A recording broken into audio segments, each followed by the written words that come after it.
Bonjour tout le monde, bon vendredi. Après un vendredi de pause, j'étais pas là la semaine passée. Puis vous l'avez sûrement vu dans mon infolette, mais je vous parlais de mon party de Noël que j'ai eu vendredi dernier avec mon amie Vanessa. Euh, et on s'est payé la traite, on est allé manger au 10-30, ça a fait du bien. Entre filles, pas d'enfants, pas de chum, tu sais, hein, un vrai beau trip. Et donc, j'ai pas fait de live parce que c'était la seule journée où je pouvais dîner avec Vanessa et ça tombait un vendredi. Au début, j'étais comme ah, désolée Vanessa, je peux pas, j'ai mes lives le vendredi. Puis après, je me suis dit, Caroline, ça n'a pas de sens, ça n'a pas de sens de me freiner dans ma vie personnelle pour un engagement que je prends envers moi-même, envers vous, mais que j'ai décidé que je peux juste skipper ou reporter, puis il n'y a pas personne. Il n'y a pas personne qui m'a envoyé de tomates là, la semaine passée parce que j'étais pas là. Donc j'ai comme eu un peu ce réflexe d'employé qui dit comme ah il faut que je fasse, j'ai pas le choix alors que je suis à mon compte, fait que je peux totalement décider de faire ou non les choses. Hein. Ça m'a fait réfléchir un petit peu sur ce mode de vie-là que j'ai envie d'avoir justement en étant travailleur autonome. Saluez-nous, moi et mon invité Mathieu, que je vais faire entrer à l'écran dans quelques secondes. Je vois Nathalie qui est là. Bonjour Nathalie. Donc, j'introduis Mathieu tout de suite. Allô Mathieu? Allô, Patricia, comment tu vas? Ça va bien toi? Je vais bien, merci. Merci Oui, de me recevoir. Super gentil, très ça apprécié. fait plaisir. Hey, je vois que t'as plein de vinyles en arrière. T'es un Oui, amateur de vinyle, de musique, de vintage, ça se peut-tu? c'est drôle, le vinyle m'a permis de retomber en amour avec la musique, m'a permis de redécouvrir mon côté mélomane parce que pendant des années, évidemment, j'écoutais ma musique un peu de façon aléatoire avec mon téléphone. Ouais. Donc, je laisse la plateforme, que ce soit Spotify, iTunes, peu importe, me suggérer des chansons. Fait que je reste dans ma zone de confort musical. Il y a 5 ans, je reconnecte avec le vinyle, je commence à en acheter, je découvre des artistes, puis le Mm. plaisir, surtout, d'écouter un album du début à la fin, que je n'ai pas perdu maintenant. Quand je découvre un album, par exemple, sur iTunes, Spotify, j'ai maintenant le réflexe de Oui, l'écouter du début à la fin. oui. Fait que le vinyle m'a permis de reconnecter avec ça. Vraiment parce Donc, que, comme j'ai la chance d'avoir une espèce de petit comptoir comme ça, ben, ben c'est oui, super, ça me permet de mettre toute ma collection c'est cool. là. Parce que c'est vrai ce que tu dis, hein, un artiste, souvent, son album, il y a une raison pour laquelle les pièces sont l'une après les autres. Puis quand on l'écoute pas dans cet ordre-là, comme on avait le réflexe de le faire, surtout Hmm. quand c'était des cassettes, là, parce que c'était encore plus compliqué. Tu pouvais pas non plus passer d'une tonne à l'autre. Même le Effectivement. CD, mais tu sais, t'as connu les cassettes comme moi. T'as sûrement eu aussi ton Discman, mais pas le Discman, là, mais le Oui, oui. Walkman, là, J'ai jaune, eu le là, Discman aussi, le j'ai eu le Discman, Walkman, c'est ça. tout à Bon, fait, tout à fait. hey, Et on il y a est une vieux. époque aussi où, je suis pas mal plus vieux que toi, je suis certain, mais il y a une époque aussi où les groupes faisaient des albums concept. J'imagine que ça se fait Oui, encore, mais peut-être un peu moins avec la commercialisation de la musique telle qu'elle est rendue. Mais quand tu regardes ce que Pink Floyd, ce oui, qu'Harmonium et autres artistes du genre faisaient, quand tu écoutes juste une tune ici et là, tu manques tu l'expérience. manques tout. Oui, oui, tout à fait, tout à fait. C'est drôle qu'on parle de ça parce que c'est quand même lié à notre sujet d'aujourd'hui, puis ça m'étonne pas. Ça m'étonne, mais ça m'étonne pas parce que quand on s'est parlé, il y a à peu près un mois, j'ai vraiment, puis quand tu m'as proposé le sujet de l'empathie et du marketing, puis ça, on y reviendra tantôt, parce que je veux qu'on parle un peu de ton parcours, de ce que tu fais dans la vie, mais j'ai tout de suite senti beaucoup, beaucoup d'humanité en toi, beaucoup Merci.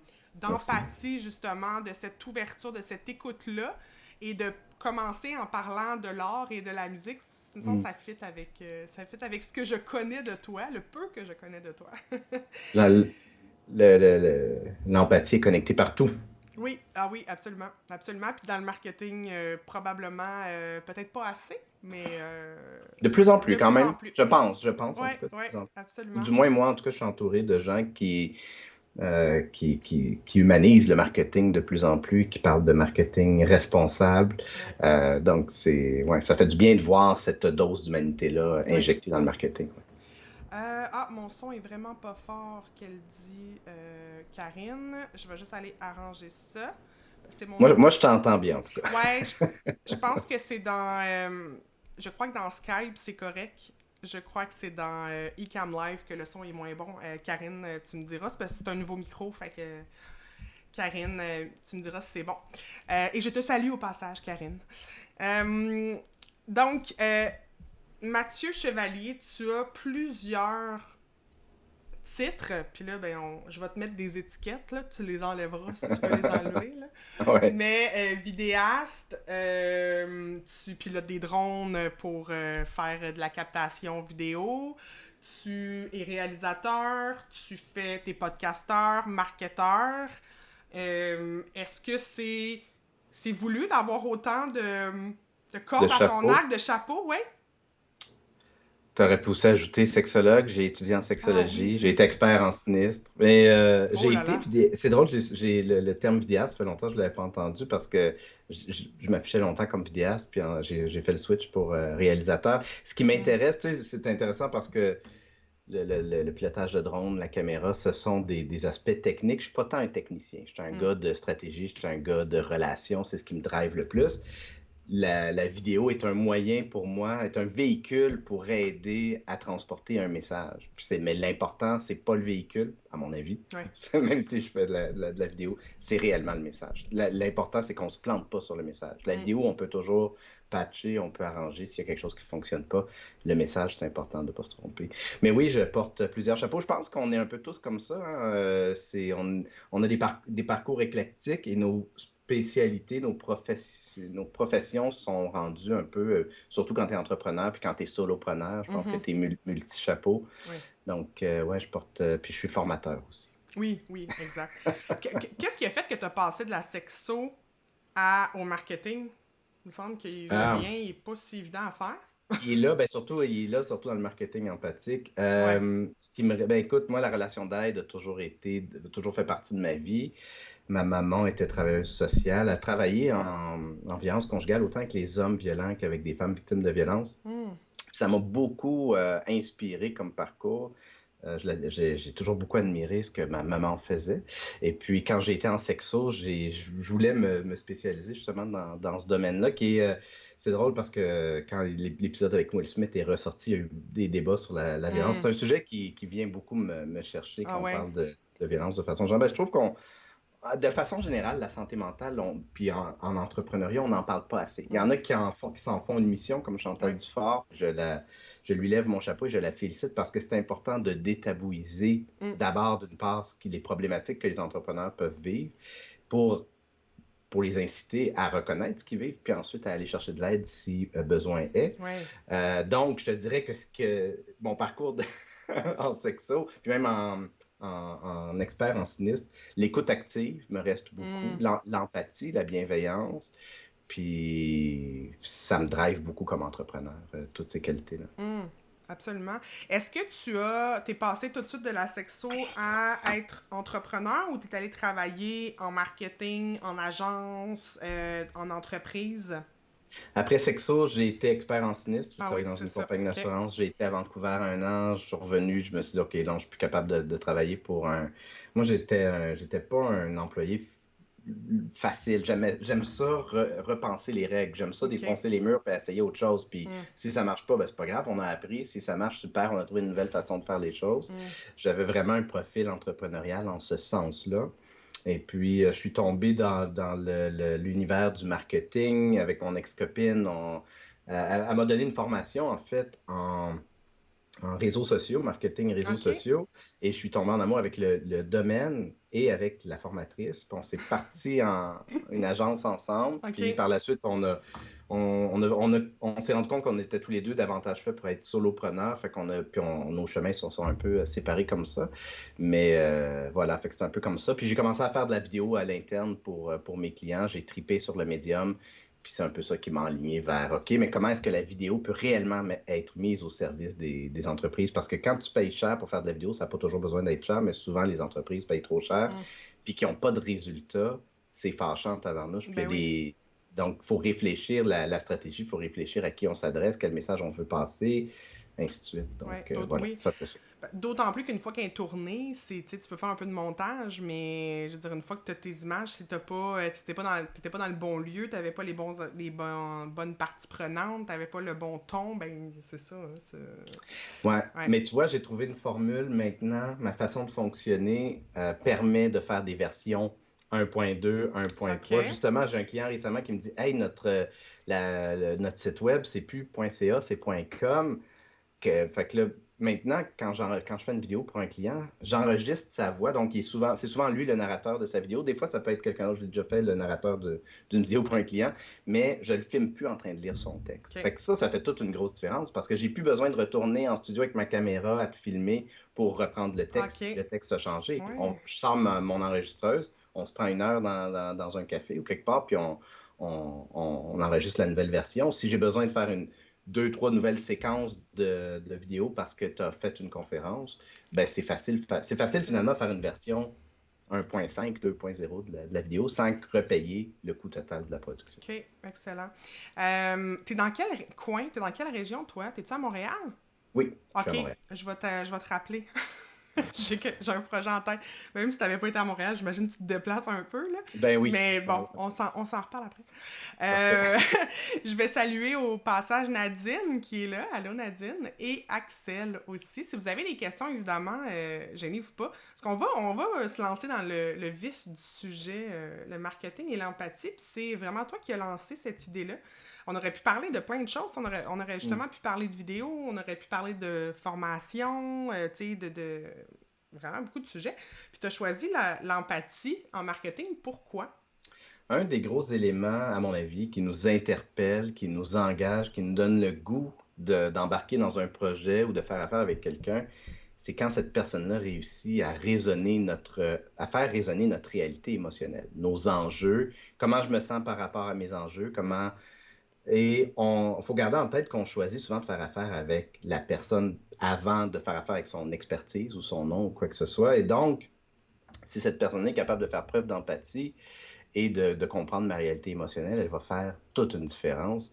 Moi, quand on m'appelle, puis surtout un cold call, là, je suis probablement un des pires clients, un des pires prospects à appeler. Je le sais, je deviens tout de suite rigide. Puis à un moment donné, je parle avec un entrepreneur qui s'appelle Vincent Barberger. Puis Vincent, c'est un spécialiste en force de vente. Puis il me parle, puis j'ai fait part de mes difficultés sur la prospection puis la vente. Puis il a tellement eu une belle écoute de qualité, il m'a tellement accueilli là-dedans, puis il a tellement fait preuve d'une belle empathie que il m'a pas fait de pitch de vente, mais s'il m'en avait fait un, c'est sûr que j'aurais embarqué. En Hmm. fait, je l'ai invité sur le coup à participer à mon podcast parce que j'en voulais encore plus de Vincent. Puis j'ai toujours gardé en tête, si jamais j'ai besoin d'aller chercher une formation, un coach en vente, c'est sûr que je retourne avec Vincent. Puis c'est simplement, je pourrais même plus te dire, et que ça fait déjà un an à peu près qu'on a eu cette discussion-là, je pourrais pas te dire exactement les détails de ce qu'il m'a dit, qui a Hmm. fait que, mais je me souviens comment il m'a fait sentir. Je me souviens comment je me suis senti dans cet appel-là. Et ça, c'est la force de l'empathie, c'est la force de l'écoute, c'est la force de la capacité d'accueillir l'autre. Ben, tellement parce que au final, c'est deux êtres humains ou trois ou quatre, peu importe, qui ont un échange, tu sais. Puis ça, souvent, on l'oublie, puis c'est pas logique, en fait, d'oublier. Tu sais, un peu comme ce qui se Mm. passe sur les réseaux sociaux, là, la haine ou les trolls, ou que quand tu leur parles, là, en vrai, c'est des agneaux, là, c'est des gens super gentils. Tu sais, tu vois, la blague, là, tu sais, c'est la grand-maman avec son chaton, là, puis son petit-fils qu'elle promène en poussette, là. Puis, mais sur les réseaux sociaux, c'est une tortionnaire. Là. Tu te dis, mais voyons donc, c'est quoi cette affaire-là? Fait qu'il y a comme si la technologie ou certaines stratégies de communication avaient comme déshumanisé un peu la relation. Ben, je pense qu'il y a deux choses. Premièrement, l'empathie, ça se désapprend. Les Hmm. enfants l'ont naturellement, la plupart des enfants, et ça se désapprend parce qu'au contact de ses pairs, à un moment donné, on se forge une carapace pour se protéger. Puis souvent, la première victime de nos couches d'armure qu'on se place, c'est l'empathie. C'est difficile d'avoir de l'empathie quand on se retrouve, quand on cumule les blessures de l'enfance, de l'adolescence, et ainsi de suite. Fait que je pense que d'une part, fait que pour adulte, refaire l'exercice de reconnecter avec son empathie. Euh, il y a ça d'une part. D'autre part, c'est sûr que les réseaux sociaux amplifient le phénomène de on peut se parler entre gens qui pensent pareil, entre trolls, par exemple, entre Ouais, conspirationnistes et tout ça. Donc, ça amplifie l'humain est fait pour être confirmé dans ce qu'on croit ouais, déjà. ouais. Si on voulait vraiment cheminer puis s'épanouir, on se confronterait constamment à nos croyances, on les remettrait en question parce que c'est une des belles façons de grandir, de se remettre régulièrement en question, d'avoir simplement une porte d'ouverte sur le doute. La porte du doute, si elle est verrouillée avec 1 million de cadenas, comme c'est malheureusement trop souvent le cas, c'est difficile de cheminer, puis de grandir, puis d'ouvrir son esprit, puis de s'ouvrir aux autres. Ouais, Donc, ça prend une bonne dose de doute, je dirais. tout à fait. C'est drôle, hein? C'est comme on dit, ceux qui se ressemblent s'assemblent. On est souvent avec des gens qui nous ressemblent, en tout cas qui partagent à tout le moins Mhm. les mêmes valeurs que nous, là. Parce que c'est sûr que d'être confronté dans tes valeurs quotidiennement, ça doit pas être évident non plus, là. Ça fait pas une vie très... mais c'est vrai que d'être confronté ou... pas nécessairement en confrontation, mais à l'écoute de gens qui n'ont pas les mêmes opinions que toi, sans les juger. On l'a vécu là, pendant la pandémie, là, je pense, en tout cas, moi, à hauteur de ma vie, c'était la première fois que je voyais ça, là, une société divisée à ce point. Là. Ouais, Ben, moi, je dirais que ça a commencé en 2016 avec l'élection de Trump, là. ouais, ouais, Puis la pandémie a amplifié encore ouais. plus. Mais il y avait déjà, il y avait la meute, il y avait déjà des Oui, trucs oui, qui se passaient avant la pandémie, mais oui. ça a comme amplifié, ouais. Ben, c'est parce que ça a rendu ça... tu sais, ça se faisait plus...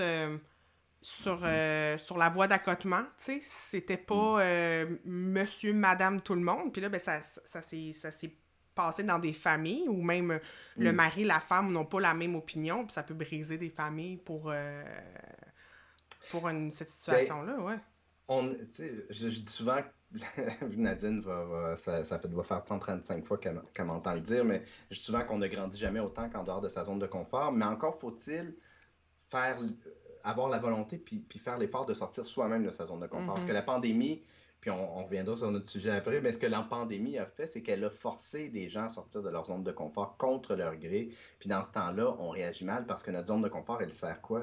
Elle sert à quoi? Elle sert à protéger notre santé mentale d'abord et Mm, avant tout. mm. Fait que si on te force à sortir de ta zone de confort, c'est extrêmement fragilisant, insécurisant. Puis là, ben, tu cherches des réponses, tu cherches des.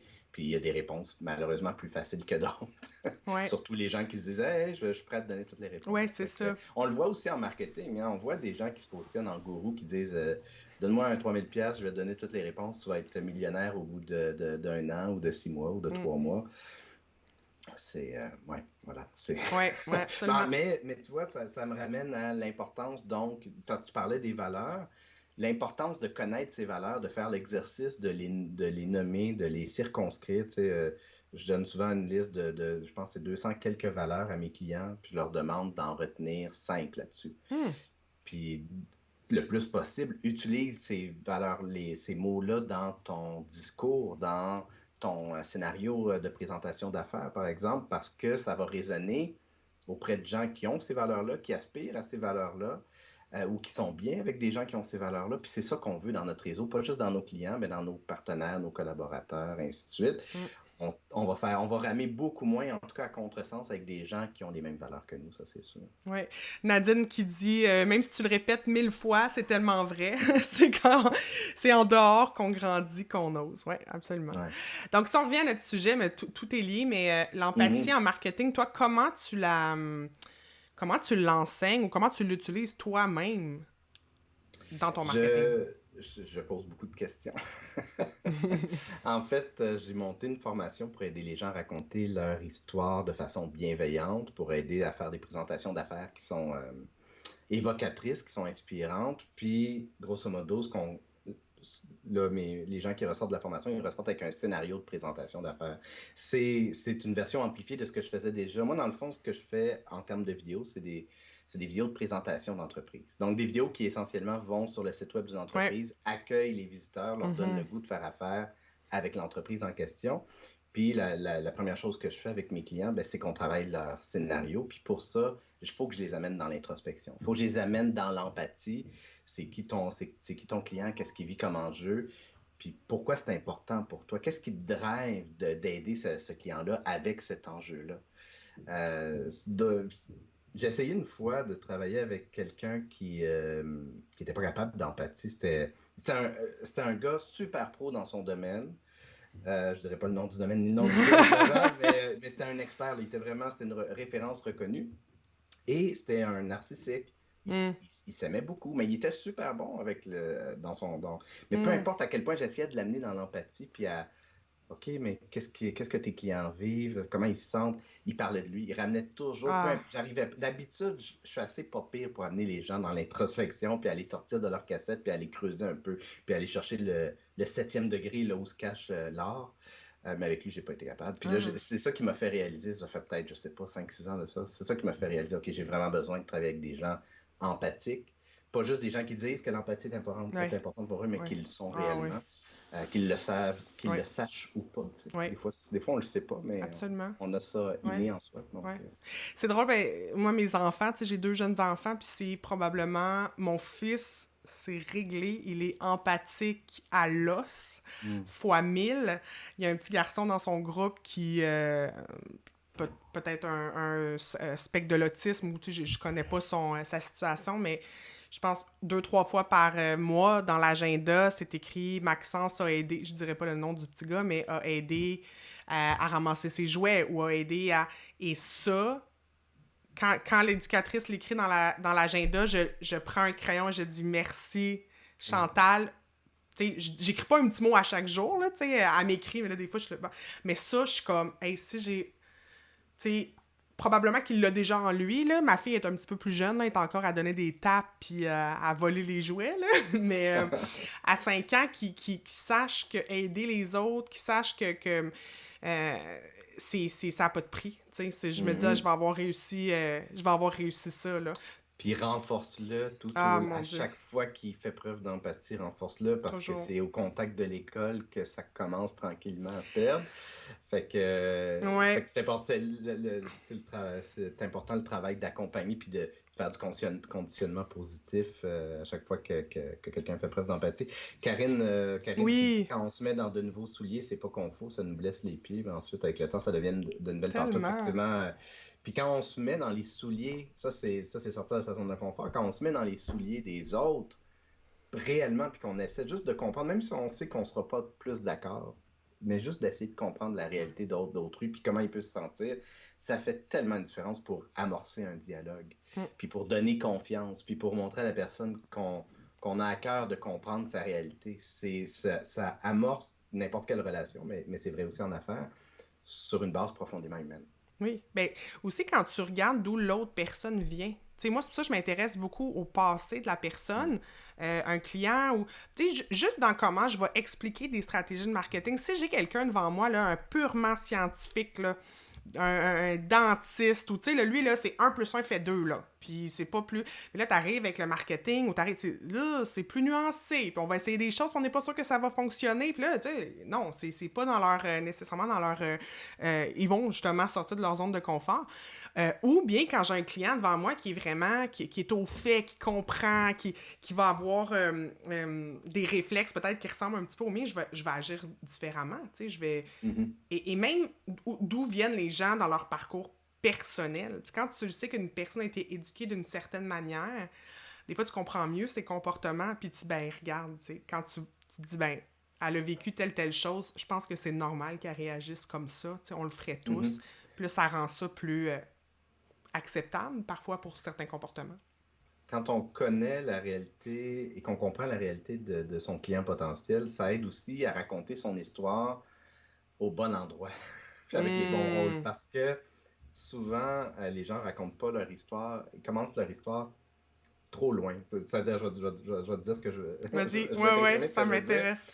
Euh, un truc qu'on fait, on est tous le héros de notre propre histoire dans notre vie de tous les jours, c'est Ouais, normal, c'est profondément humain. Dans le marketing, quand on se positionne comme le héros de notre propre histoire, si on est exposé à quelqu'un qui ne nous connaît pas, cette personne-là, étant le héros elle-même de sa propre histoire, rencontre un autre héros, faire comme ah, c'est cool qu'il y a un héros, mais c'est pas de ça que j'ai besoin. mmh, Ce que j'ai besoin, c'est un guide, c'est un mentor, c'est quelqu'un pour m'aider ouais. à surmonter mes enjeux.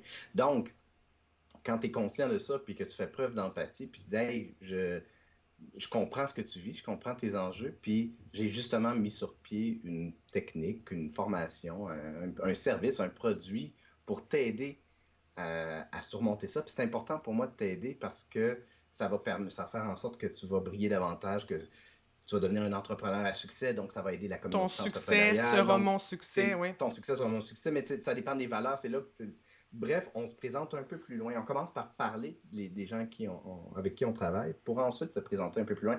J'utilise l'exemple de, c'est ça, c'est un peu comme si la guerre des étoiles commençait, la séquence où Obi-Wan rencontre Luke, ou si la matrice commence avec Morphée qui explique à Neo c'est quoi la matrice, ou l'alchimiste, si je me souviens plus du nom du personnage principal, mais s'il rencontrait l'alchimiste, il manque toute la mise en contexte. Il manque tout le côté qui va accrocher réellement l'attention de la personne. Si tu me parles de ton expertise, puis que je sais pas t'es qui, Non. il manque le What's in it for me. Est-ce que ça s'adresse à moi, de un? Ouais. Puis pourquoi? Ouais. C'est là le rôle de l'empathie dans le marketing. Ouais. Puis le storytelling est très est tout à fait aligné parce que il est important, mais le storytelling, il est encore là. On parlait tantôt d'empathie qui se désapprend quand on passe de l'enfance à l'adulte. Le storytelling aussi se désapprend parce qu'à l'école, on nous apprend à construire des textes. C'est l'introduction, le développement, la conclusion. Et souvent, on va se présenter très... Au lieu de raconter une histoire, on a l'impression qu'on a raconté une histoire, mais au lieu de réellement raconter une histoire, on raconte un historique de vie. Puis un historique de vie, c'est rarement intéressant. Bonjour, mon nom est Mathieu Chevalier, je suis réalisateur depuis 8 ans. C'est pas... Il manque le côté storytelling, justement. Il manque cette espèce de petit angle-là qui fait que, oh, tu m'as accroché, cette histoire-là s'adresse à moi, puis j'ai envie d'en savoir plus, Oui, absolument. Mais tu sais, juste de... ma perception de toi, on se connaît pas beaucoup, on s'est parlé une fois, de savoir que tu as un passé de sexologue, ça fait que j'ai une... on se connaît pas, mais j'ai une vision de toi. Il y a pas beaucoup de gars qui vont en sexo. Fait que déjà, tu fais comme... Tu sais, comment je pourrais dire? T'as peut-être dû faire face à des préjugés. Les gens vont faire comme, ben voyons donc, sexo, tu sais, t'es un gars, voyons, tu sais. T'en as peut-être jamais vécu ça, mais tu sais, je peux imaginer... ou un gars qui va en soins infirmiers, ou tu sais. Fait que juste ça rend, de savoir ça de l'autre personne, ça la rend, tu fais comme, wow, ok, tu sais, c'est pas banal, c'est le fun, c'est pas inhabituel, mais c'est ça rend l'autre personne unique aussi, fait que de la raconter, si tu racontais jamais ton histoire, ou on le saurait pas, tu sais. C'est drôle, j'ai pas eu l'impression. Il y avait une couple de gars quand même en sexo. J'ai pas été confronté à des préjugés à l'époque, mais je me souviens qu'une cause qui. Je parlais de violence conjugale parce qu'en sexo, j'ai beaucoup étudié ça. Puis une cause qui me tenait beaucoup à cœur, c'est la violence conjugale at large. Donc, on parle beaucoup de violence conjugale, hommes violents, femmes victimes de violence, mais il y a beaucoup d'autres dans les couples gays, il y a de la violence. Même des hommes hétérosexuels peuvent aussi être victimes de violence. La violence peut être verbale, peut être psychologique, peut être financière, peut être toutes sortes de choses, la violence. Puis, je me souviens que je participais à un centre pour hommes où on parlait de... Pour moi, c'était un endroit où on aidait les gars à se confier, on aidait les gars à aller chercher de l'aide pour toutes sortes de problématiques qu'ils peuvent vivre. Puis là-dessus, j'ai reçu beaucoup de on avait reçu, il y avait eu du vandalisme, il y avait eu des menaces, parce que l'UQAM est un terreau féministe, mais pour moi, les deux auraient pu cohabiter, parce que c'est important autant, tu sais, on cohabite dans une société. Si les femmes vivent de la violence ou de la détresse psychologique, les gars sont pas plus gagnants, et l'inverse est vrai aussi. Donc, c'est important d'amener des ressources puis de l'aide à tout le monde, tu sais. Ouais. Mais voilà, fait que ben, tu sais, c'est une perception que... Pour moi, c'est important d'amener cette sensibilité. Puis, comme on en parlait tantôt, le côté parler de la santé mentale. Puis sur mon podcast, je l'ai fait à plusieurs reprises. Parler quand tu es entrepreneur, souvent, tu te négliges. On est dans la performance beaucoup. On est dans le... faut que, donc, tout ce qui est vu comme étant une faiblesse ou une vulnérabilité, on a tendance à peu en parler. Puis c'est important de le faire. Puis moi, j'ai eu la chance de le faire il y a quelques temps sur LinkedIn, il y a 1 mois et demi peut-être, 2 mois, j'ai demandé de l'aide aux gens parce que ça faisait déjà un certain temps que ma business, ça allait pas bien. Puis j'ai tellement reçu d'amour, de beaux conseils, de belles séances de brainstorm, d'une écoute extraordinaire. Ça m'a aidé à passer à la prochaine étape de mon entreprise. C'est tellement important de le faire, là, d'aller chercher de l'aide puis d'aller chercher une oreille quand on en a besoin. Absolument. Axel a dit, avec mes élèves, mes étudiants, elle aime beaucoup parler de ça. On n'est pas obligé d'aimer tout le monde, mais avoir de l'empathie, c'est essentiel. Mais oui, t'es très clair et c'est très pertinent, Mm, Axel, parce que c'est vrai. Avoir de l'empathie envers exactement ça. quelqu'un, ça veut pas dire que tu aimes la personne ou que tu cautionnes cette façon de faire. Après, si tu la cautionnes pas, ben, travaille pas avec, là. Ben, Mais, c'est pour ça que le mot empathie, c'est pas le mot sympathie. Des fois, ils sont confondus hum, les deux, là. La hum, sympathie, c'est qu'on va vivre l'émotion avec l'autre. Donc, ta meilleure amie vient de se faire laisser. Puis là, tu vas vivre l'émotion. Ah ouais, c'est un trou de cul. Ou ah, je suis triste pour toi. On va brailler ensemble. Tu sais. L'empathie, c'est je comprends ce que tu vis. Ça doit vraiment être douloureux. Euh, c'est ça, c'est d'avoir une compréhension de l'autre. Tu sais. Donc, effectivement, surtout dans le. Puis, moi, j'étais en relation d'aide. Quand tu tombes dans la sympathie en relation d'aide, c'est mortel, ah, là. ben, pour Tu la viens de personne. franchir une ligne qui est difficile à Aïe, revenir en aïe. arrière en relation d'aide. Donc, c'est là où il faut comme réussir. Parce que c'est pas évident, tu as tendance à vouloir aller vers la sympathie. Tu sais, surtout si la personne vit des trucs vraiment très intenses, là. Donc, mais Ouais. oui, c'est tellement bien dit, c'est exactement ça. Oui, absolument. Donc, toi, tu utilises principalement la vidéo pour raconter cette histoire-là. Comment tu t'y prends? Tu as dit que tu commençais avec... tu poses beaucoup de questions. C'est quoi les étapes qui suivent après? Ben, en fait, là, tu vois, j'ai ajouté justement le service de formation. Quand j'ai eu mon espèce de petite réflexion il y a quelque temps sur mon offre de service, ce que j'offrais comme service, c'était effectivement juste ça, la vidéo. Donc, puis en même temps, je le savais que la valeur de ce que j'apportais à mes clients, c'était pas la vidéo, c'était de travailler le message. Et je me suis dit, bon, mais comment je pourrais aider plus de monde qui ont peut-être pas nécessairement envie ou les moyens d'aller tout de suite vers la vidéo, mais qui ont besoin de travailler ce message-là, qui ont besoin d'apprendre à raconter des histoires sous un angle plus empathique, plus bienveillant. Fait que j'ai créé la formation pour ça. Puis ensuite, la vidéo, ben, c'est effectivement un super beau véhicule, non seulement pour accueillir les gens. Imagine, tu arrives sur un site web, supposons que tu te magasines un avocat, un notaire, peu importe, puis tu ouvres tous les sites de notaires près de chez toi, sont tous pareils, sont tous gris. Hmm. Puis ils ont tous beaucoup, beaucoup de texte. Imagine qu'il y en a un qui t'accueille avec une vidéo d'une minute et demie, puis il t'explique un peu qu'est-ce qu'il drive, quel type de clientèle il aime aider, pourquoi, comment. Ça fait une méchante différence. Ça te donne confiance, ça amorce la relation. Donc, c'est un peu ça mon approche. Puis, ça aide aussi le site parce que le référencement naturel, le SEO, Google sait qu'il y a une vidéo sur ton site web. Il privilégie les vidéos qui ont de la site web, Hmm. Les les sites sites qui ont web des qui ont de la vidéos, vidéo, oui. merci. Ouais, puis je livre aussi les sous-titres Hmm. pour que Google puisse lire le contenu de la vidéo et Ouais. donc savoir exactement de quoi la vidéo parle. Bref, c'est une super belle. Je parle de site web, mais ça peut être aussi sur les réseaux sociaux, sur Ouais. LinkedIn par exemple, ou sur Facebook, Hmm. que tu as une vidéo qui résume essentiellement ton message. On connecte qu'on le veuille ou pas, on reste profondément instinctif comme créature. Hmm. On connecte avec les yeux, avec le sourire, avec la personnalité. Donc, à défaut de rencontrer des clients potentiels en personne, la meilleure façon de communiquer tout ça, c'est la vidéo. Hmm. Mais tous les autres médiums peuvent être très bons. L'écrit, l'audio, tu sais, les plateformes audio qui naissent, puis c'est super, mais la vidéo reste que les yeux, le sourire, il y a quelque chose le non-verbal, Ouais. ça parle beaucoup. Ah, tout à fait. Ben, tu sais, même en stratégie de réseaux sociaux, je travaille avec Karine, justement, Karine Faneuf, qui était là dans les commentaires, qui m'aide à me mettre plus de l'avant sur les réseaux sociaux, puis de justement mettre mon visage, puis d'être, tu sais, et c'est ça qui va convertir le plus, c'est ça qui a le plus d'engagement, les stories où t'es là, où tu parles. Après, le message est super important. Si tu fais juste parler de toi, puis de tes cheveux, puis de ta journée, peut-être pas. Mais, tu sais, si les gens ne te voient pas, après, il y a des gens qui veulent pas se montrer, puis c'est correct, mais c'est plus difficile. Je pense que quand tu te dis, ben, je veux pas qu'on me voit du tout, je sais pas si t'en as déjà eu des clients où t'as fait de la vidéo, mais les gens ne voulaient pas être du tout présents Oui, ben, dans la vidéo. pour moi, ma job, c'est de mettre les gens en confiance. Parce que je crois fondamentalement que c'est important qu'on te voit, que c'est important qu'on t'entende. Il y a des clients qui me disent, ah, je préfère utiliser un narrateur.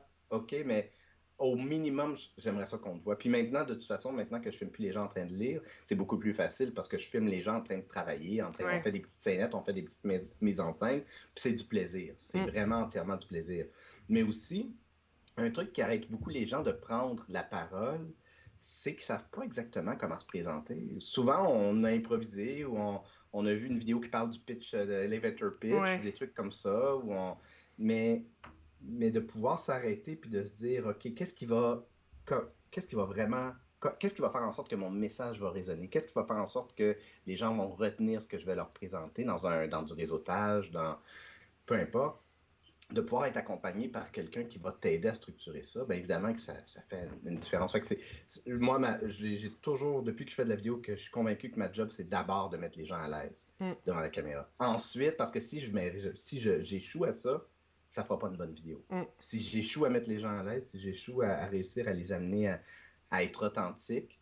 Tu sais, Nadine a parlé d'une anecdote, effectivement, quand on a enregistré sa voix pour faire la narration de sa vidéo.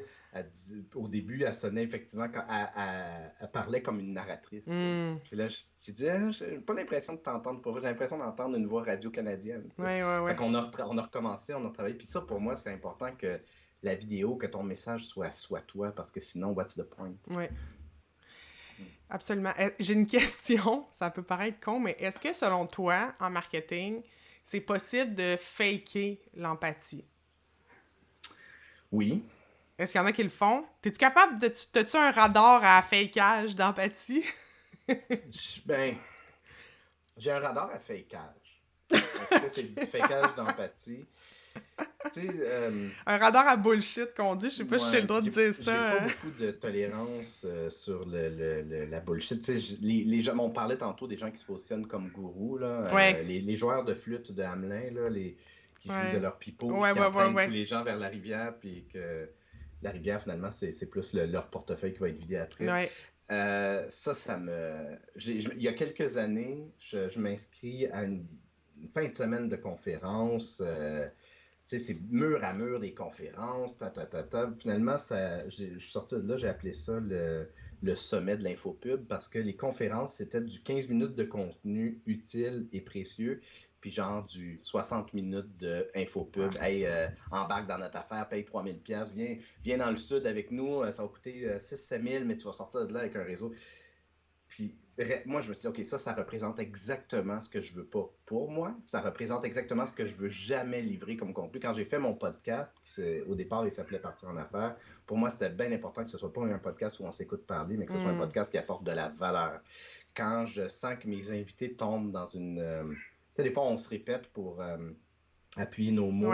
On se répète pour appuyer nos idées, mais on se répète avec des mots différents. Puis là, dans ce temps-là, je les recadre, puis j'essaie toujours d'orienter la discussion pour que que les gens qui nous écoutent, qu'est-ce qu'ils vont retenir comme valeur. Pour moi, ça, c'est un fil conducteur dans à peu près tout ce que je fais au niveau entrepreneurial. Apporter de la valeur dans la vie des gens, c'est super important. Fait que bref, mon détecteur bullshit là-dessus, quand tu dis, mettons, que tu veux apporter de la valeur dans la vie des gens, mais qu'en réalité, tu es là pour faire un pitch de vente qui est réellement juste centré sur tes besoins à toi, ça me turn. Oui. Je sens que ton chat a quelque chose à dire. Donc, tu peux l'impliquer, là. C'est peut-être pertinent, là. On n'a pas de... Il chill. Il chill, parfait. Karine a mis le lien vers ton site dans les commentaires. Merci beaucoup, Karine. Parce que, tu sais, c'est comme devenu à la mode, là, l'empathie en marketing. On l'entend un peu plus, hein? Et je sais pas si c'est ton cas aussi, tu l'entends un peu plus. Il y a beaucoup de mots qu'on entend un peu plus, authenticité, exact. Empathie. Des genres de buzzwords où finalement, est-ce que réellement c'est ça? T'sais? Est-ce que c'est vraiment du marketing empathique où la personne se met dans les chaussures de son client idéal et le comprend ou est là à son service et est son guide comme dans l'histoire avec le héros. Et à certains moments, ça se sent. Ça se sent à 1000 à la ronde, là, tu sais. Elle est là, la clé. Comment je me sens avec cette personne-là? Ultimement, là, si la personne parle d'empathie, ça te parle, puis là, tu prends un café virtuel avec elle, tu fais un appel téléphonique, peu importe. Comment tu te sens dans cet appel-là? Est-ce que tu te sens écouté? Est-ce que tu te sens... C'est là que tu vas avoir la réponse, finalement. Est-ce que c'est juste un buzzword ou est-ce que la personne l'incarne? C'est pour ça que l'instinct, notre instinct, il faut toujours qu'il soit... Faut pas toujours l'écouter, là, mais il faut toujours au moins laisser une petite place parce que ça a beaucoup de... Moi, je pense que l'intuition est un meilleur guide que la raison. Faut qu'il y ait un équilibre, probablement. Faut pas que la raison soit complètement écartée du processus. Mais je pense que l'intuition, pour moi en tout cas, moi je suis quelqu'un qui se fie beaucoup à son intuition. Si je le feel pas, même si ma raison me dit, ah, c'est vraiment la voie que tu devrais prendre, si je le feel pas, si mon intuition est pas là, j'embarquerai pas. Hmm. Et ça, tu l'as vécu avec des clients, par exemple, qui sont venus vers toi, comme tu l'as Ouais. dit, t'as nommé un exemple, t'en as vécu d'autres, j'imagine? J'en ai, mais au début, quand j'ai commencé en affaires, j'écoutais vraiment pas mon Hmm. gut feeling. J'embarquais dans un projet parce qu'il semblait excitant. Je me souviens d'avoir clashé avec un client. Encore là, c'est pas le même, mais c'était quelqu'un qui était très, très, très narcissique. Puis il fallait que les idées Hmm. viennent de lui. Fait que si genre, on avait développé un document de stratégie avec plein d'idées, puis il refusait les idées, mais après ça, dans une rencontre, 2 semaines plus tard, il Yeah. faisait part de ses idées à lui, puis c'était les idées qu'il y avait dans le document. Puis, Ouais. ben, puis moi, je suis pas diplomate, là, Ah fait ouais. que encore moins à l'époque, là, je l'ai appris un peu depuis, mais je Tu le l'as confrontais dit. là-dessus. J'y ai nommé, ben, pas en compte, mais par Ouais. la suite, tu sais. Puis il était dans le déni total. Fait que Hmm. ça a été le premier client où j'ai dit, OK, on va pas, on se rend pas jusqu'au bout du mandat. J'arrête là parce que je le sais que ça va demander plus d'énergie, plus puis une énergie qui est pas le fun, là. Mhm. Tantôt, je parlais de l'image de ramer à contre-courant. Lui, c'était deux aimants là, qui s'opposent, Hmm. là, puis c'était vraiment ça. C'est très cool c'est très cool par contre parce que quelques années plus tard, à un lancement, on s'est croisés par hasard, puis on a eu une super belle discussion, puis ça m'a comme permis de faire un closure. OK. On n'a pas parlé de ça exactement, mais c'est comme si tous les deux on avait ressenti le besoin puis on s'est jamais revus depuis, mais ça a été, je suis sorti de cette soirée-là avec une belle boule de chaleur. Hey, je suis content d'avoir eu ce petit moment-là avec lui qui a été justement chaleureux, agréable à OK, vivre. OK. Ben souvent, aussi, les années font leur travail, hein? On Ben oui, s'assagit ou on se remet en question. Fait que peut-être tout à fait. il a passé par là. Ça se peut. Lily a dit le doute peut faire perdre l'intuition exacerbée d'un empathe, donc d'une personne ultra Oh, sensible. wow. Comment résoudre ce problème? Mon Dieu. Faut que va falloir que je renomme à voix haute ce qu'elle a écrit, parce que le Vas-y. doute peut faire perdre l'intuition exacerbée d'un empathe, une personne ultra sensible. Ben, je sais pas, peut-être parce que c'est difficile pour moi de répondre parce que je suis pas quelqu'un d'ultra sensible. Je suis quelqu'un de sensible, mais je pense pas être ultra sensible. Puis, habituellement, moi, c'est le lâcher prise. Là, Hmm. ma façon de réussir à écouter mon intuition, c'est de prendre du recul, de faire un lâcher prise, de dire, OK, qu'est-ce qui m'appartient là-dedans, qu'est-ce qui appartient à l'autre, supposons qu'il y a quelqu'un d'autre, ou est-ce que j'accorde plus d'importance émotionnellement parlant à un problème que je vis, à une situation difficile, que ce qu'elle mérite d'avoir. Puis ça, pour moi, ça passe beaucoup par un exercice de gratitude. OK. Puis c'est le fun que Lily en parle parce que ça fait un bout que j'ai pas été dans la gratitude. Je l'ai fait beaucoup à la fin de l'année dernière, puis là je suis comme plus. Quand tu pars ta journée avec un exercice de gratitude, là, nommer les choses qui vont bien en ce moment dans ta vie, Hmm. puis ça peut être des choses très banales, là, tu sais, juste simplement ces temps-ci je dors bien, tu sais, ça Ouais. peut être simplement ça, mais tu vas te rendre compte qu'il y a beaucoup plus de choses qui vont bien, mais souvent on les prend pour acquis, qu'il y a des choses qui vont moins bien. Puis souvent, quand on laisse les choses qui vont moins bien prendre trop de place, ben c'est là où l'intuition est dans le brouillard. C'est là où on doute de tout et de rien en même temps. On n'arrive plus à y voir clair. Ça prend nécessairement du recul, puis ça prend une capacité justement de- il y a une carte dans le tarot qui est l'ermite. L'ermite, ça signifie s'isoler un peu dans une Mhm. caverne, puis pour pouvoir ressortir, puis par la suite voir plus clair sur notre chemin. Ben c'est un peu ça. Des fois, on a besoin de se retirer de ce qu'on vit au quotidien, de faire le point, de faire le vide, pour ensuite faire le point, puis ressortir. Tu sais, quand on parle, tu sais, en marketing, le marketing empathique, est-ce que selon toi, tu sais, le FOMO, la pression de quelque façon, que ce soit quand c'est une vraie pression, là, c'est sûr que lorsque c'est une pression qui est inventée de toute pièce, c'est pas empathique du tout, là. Mais est-ce que selon toi, il y a quand même les stratégies de marketing un petit peu plus traditionnelles peuvent cohabiter ou ça prend vraiment un changement de mindset pour exercer un réel marketing empathique? À mon avis, tout est possible. C'est juste que, tu sais, je vois pas comment une entreprise pourrait à la fois faire une pub avec des acteurs, puis la personne mâche sa gomme, puis elle est au plus heureuse qu'elle n'a jamais été dans sa vie, puis qu'en même temps, elle essaye de faire du marketing empathique. Tu sais, je vois pas comment les deux peuvent cohabiter, Mm. mais il y a plein de stratégies traditionnelles qui fonctionnent encore bien, les funnels, Ouais. même que, puis ils fonctionnent encore mieux, même si on injecte de l'empathie, parce que par exemple, si on parle d'un funnel de vente, puis je ne suis pas un expert là-dessus, mais l'idée, c'est que quand la personne est exposée à toi la 4e fois, la 8e fois, peu importe, elle n'a pas exactement le même message. Mhm. Mais si tu sais comment se sent la personne habituellement à la 4e fois qu'elle te voit ou la 8e fois, Mhm. l'empathie va t'aider à avoir encore plus un message et un impact et un taux de conversion encore plus Ouais. fort. Tu sais. Ouais. En- Surtout si tu impliques la vidéo là-dedans. Là.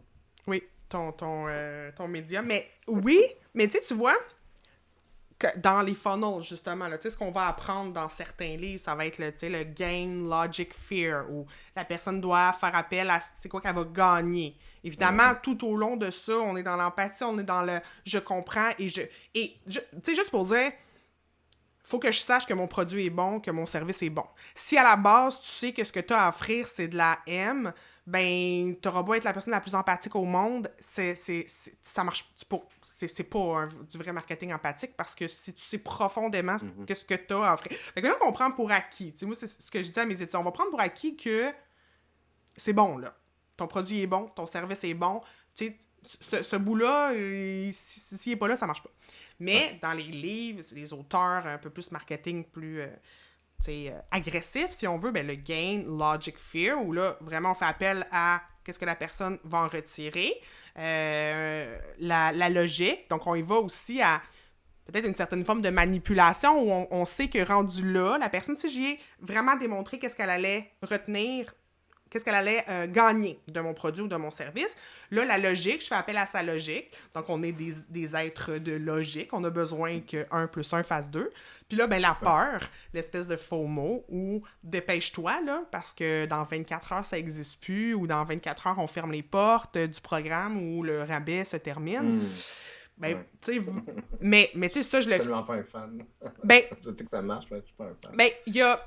Écoute, fan ou pas, moi j'exerce certaines de ces stratégies-là, Mhm. mais vraiment euh, uniquement ce avec quoi je suis 100% à l'aise. Si je suis pas à l'aise, donc un faux rabais, ça me... Tu sais, un rabais qui est même pas réel, là, je suis pas à l'aise. Parce que me le faire, je perds confiance en l'entreprise.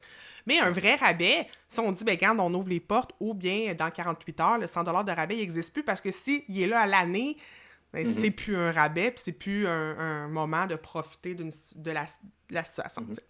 Mais, Mais tu as raison, puis c'est drôle parce qu'en ce moment, je suis en train de monter ma première cohorte pour ma formation, 15 avril, puis j'ai un rabais effectivement de première cohorte, ben oui. 222 au lieu de 350, mais fait que là-dessus, puis je suis tout à fait à l'aise, c'est une première cohorte, Ouais. j'allais appeler ce rabais-là mon rabais cobaye, puis je me suis dit, bon, je vais être moins, je vais utiliser un terme moins péjoratif, mais bref, oui, en autant que ce soit en accord avec tes valeurs, en autant que ce soit en Oui. accord avec ce. Tu sais, dans Story Brand de Donald Miller, Mm. la structure Story Brand, c'est le héros de ton histoire, c'est ton client. Le client aspire à quelque chose, mais il y a des obstacles sur sa route qui l'empêchent d'obtenir ce à quoi il aspire. Il fait la rencontre d'un guide, toi, qui va lui refléter empathie et crédibilité. Donc, je comprends ce que tu vis. C'est pour ça que j'accompagne des gens comme toi. Voici un plan d'action pour t'aider à éviter l'échec et à rencontrer le succès. Mm. Moi, Storybrand est beaucoup au cœur de ce que je fais, mais le éviter l'échec, je l'ai enlevé. Mm. On accompagne les gens pour rencontrer le succès. J'ai enlevé le côté éviter l'échec, parce que c'est délicat. Depuis tantôt, on tourne un peu autour de ce sujet-là, mais c'est facile dans l'empathie, et puis surtout dans l'émotion, de tomber dans la manipulation. Mm. Qu'on le veuille ou non. Des fois, on veut tellement, qu'on va tomber facilement dans... puis manipuler par la peur, c'est beaucoup plus facile. On parlait tantôt de Trump, de la pandémie, Mm. des Mm. gourous. C'est beaucoup plus facile de manipuler avec la peur puis la colère qu'avec des émotions positives. Donc, Moi, j'avais de mes clients beaucoup se focusser sur qu'est-ce que les gens ont à gagner plutôt que qu'est-ce que les gens ont à perdre s'ils ne font pas affaire avec toi. Ouais, ouais, Mais, absolument. mais c'est mon approche bien personnelle. Non, non, mais c'est ça. Faut vraiment être à l'aise avec cautionner, en fait. Puis de. Tu sais, à la limite, d'être. Moi, je pourrais tout ouvrir mes livres. Tu sais, je pourrais juste faire comme tu peux regarder tout. J'ai aucun problème de. Comme combien je vais payer mes pigistes, combien je vais. Tu sais, je suis 100%. Je vais pas me mettre tout nu sur la place publique non plus, là, mais je veux dire, je suis 100% à l'aise, donc je dors très bien, puis je sais que, tu sais, je fais les choses comme je voudrais qu'on me les fasse, tu sais. Mhm. Mais, faut que je fasse de l'argent, faut que je paye mon hypothèque, faut que j'habille mes enfants. Fait que, tu sais, le marketing aussi, on le démonise beaucoup, mais, tu sais, au final, on est dans une société où il faut vendre des affaires pour faire de l'argent. Ah, c'est pas le choix. Ben oui. Karine a dit une... Oui, mais en même temps, Oui, vas-y. c'est important aussi d'être rémunéré à sa juste valeur. Oui. Tu sais, c'est important pour un entrepreneur de bien connaître la valeur de ce qu'il fait, puis de bien charger le coût le prix que ça vaut. Oui. Puis ça, c'est crucial parce que souvent, on a tendance à négliger cet aspect-là. Les gens qui sont très, très, très bienveillants, très empathiques, des fois, au Québec, en tout cas, on a vraiment peur de charger ce que ça vaut réellement, fait qu'on sous-charge. Mm.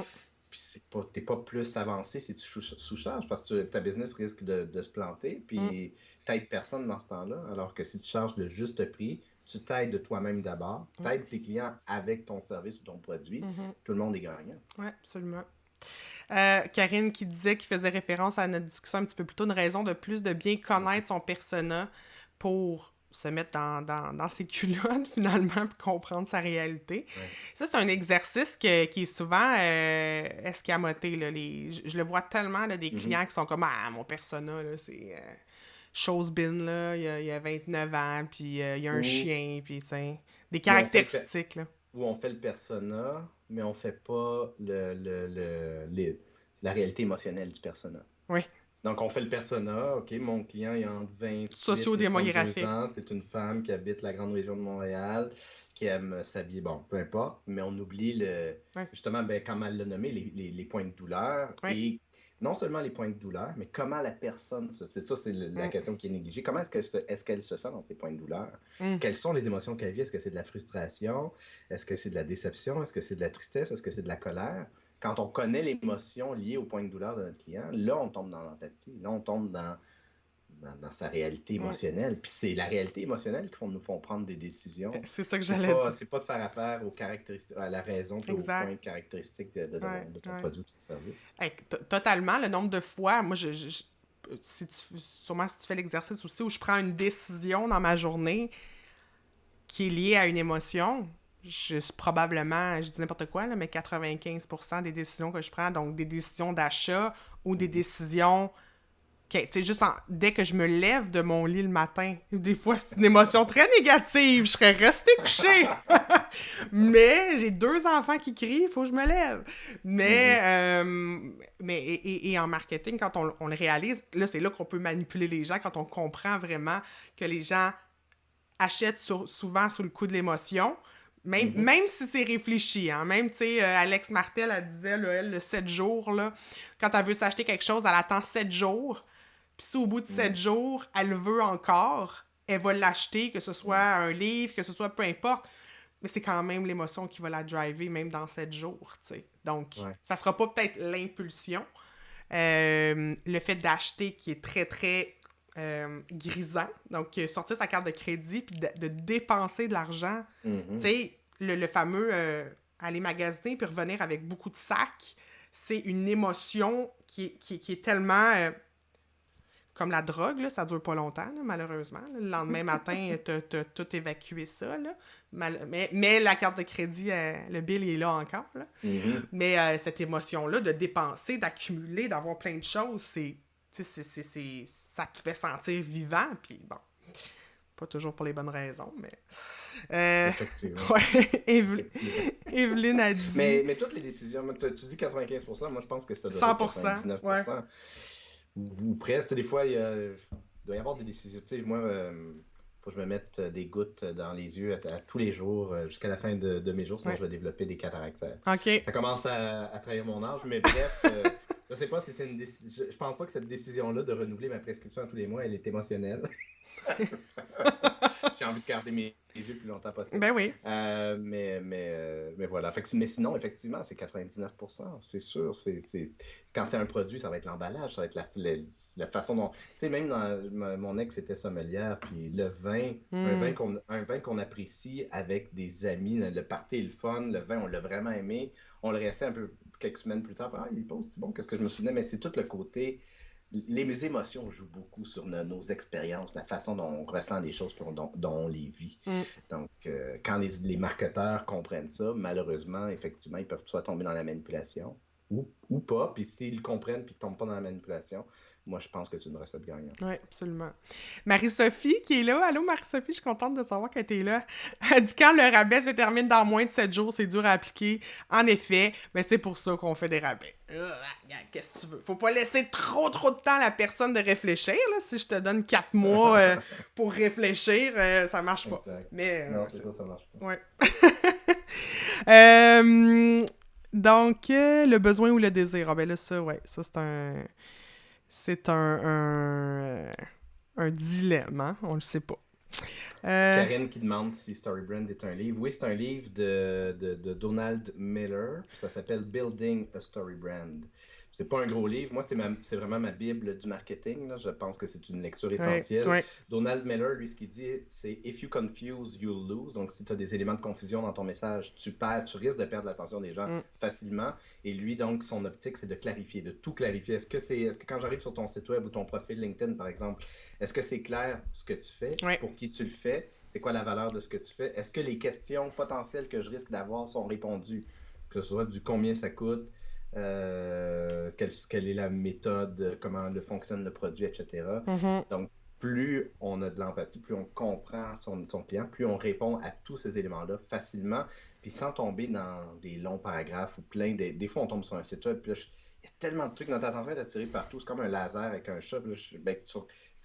Ce serait quoi le fil de navigation le plus clair? Simplifier. La clarté. StoryBrand, c'est vraiment une belle lecture pour faire cet exercice-là. Je l'ai tapé là, dans Google, là. Puis c'est sûr, bon, c'est toutes les Amazones de ce monde qui sortent, là, mais peut-être le commander, c'est sûrement possible de le commander dans un libraire local, mais bref. Ou sur le site web même de StoryBrand. OK. Ah, ben oui, on peut l'acheter directement. Super. Merci Mathieu, c'était vraiment une belle discussion qui est allée dans plein de directions, mais toujours on avait ce focus-là sur l'empathie.